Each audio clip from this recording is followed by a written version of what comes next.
Welcome back to the Spanless Gamer, where we're playing Nintendo games in the order they came out in. Today we're playing Joust for the NES, which came out for the Nintendo in 1988.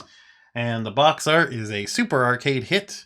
And we got a a knight with a lance riding an ostrich, and a dude falls into lava behind him. Back of the box, Joust. In the medieval age, knights were proving their skills and bravery by playing the game called Joust. The video game? In the future, well beyond our knowledge, the Knights of Hyperspace are playing their version of Joust.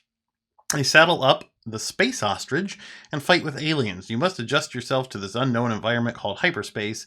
You are not fighting for fame or glory, you're fighting for your own life. Knock the aliens off before they get to you. It is not an easy task, but somebody must do it. Can you be the survivor of this space fight? Good luck. Believe me, you will need it. Okay, I believe you. Calm down. So, Joust was a big arcade smash hit. It was made by, designed by John Newcomer for the Williams Corporation. He left the toy division to become a video game guy because he thought that was the future. And he was inspired by flying things and Flash Gordon and stuff, and he wanted to make a flying game that was different than everything else, like Defender and Asteroids that had come before it. So he decided to base it on birds, I guess, and we get Joust as a result. Sure. Cooper doesn't ride ostriches, sadly, but we can in Joust.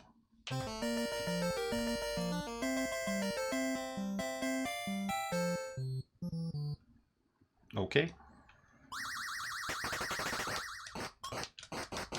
I've played Joust before, mostly a couple times on the arcade and a lot on the Atari. So it's kind of a unique concept. You tap the button to flap, you fly, you have to joust your other people by getting on top of their head and then get their eggs before they hatch. And that's pretty much Joust.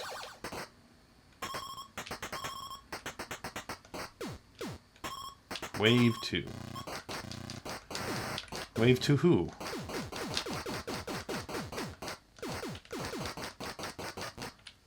Pretty fun as a two-player game. There's also a pterodactyl, at least in the Atari version there was a pterodactyl that could come out and you could poke him in the mouth for a bunch of points.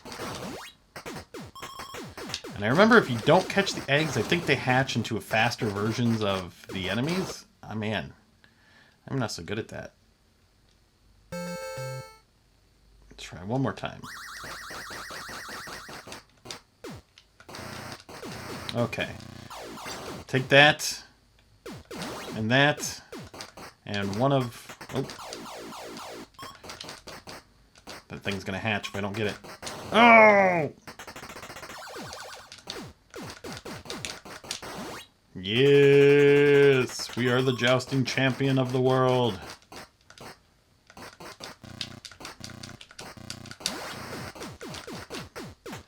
Yeah, very unique mechanics in this game. I don't know there was ever a game like it other than Joust, and I'm sure Joust had probably a sequel and remakes and stuff, but non-Joust games that were like this. Closest I can think of would be Balloon Fight, or maybe...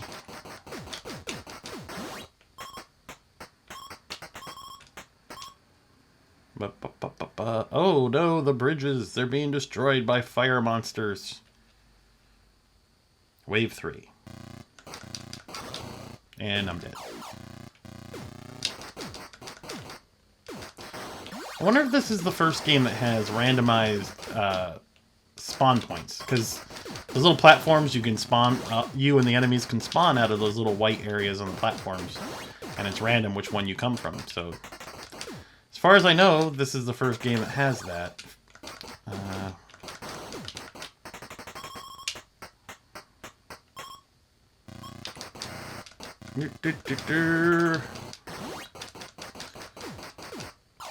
If this is what the future is like, I don't want to go there.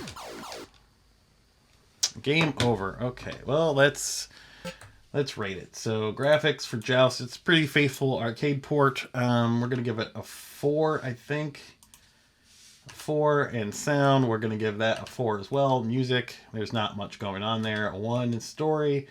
Weird futuristic jousting with space ostriches. I'm gonna give it a 2.5 just for the craziness. Controls are good. They're unique. It's hard to compare it to anything else. So I'm just gonna go ahead and give it a 6. Funness, especially with 2 players, this can be a fun game. We'll give it a 4.5. Does it hold my attention? Not too long. Does it 3? And overall, we're gonna give Joust a 4.5. That was Joust for the NES. Please like, subscribe. We'll see you next game.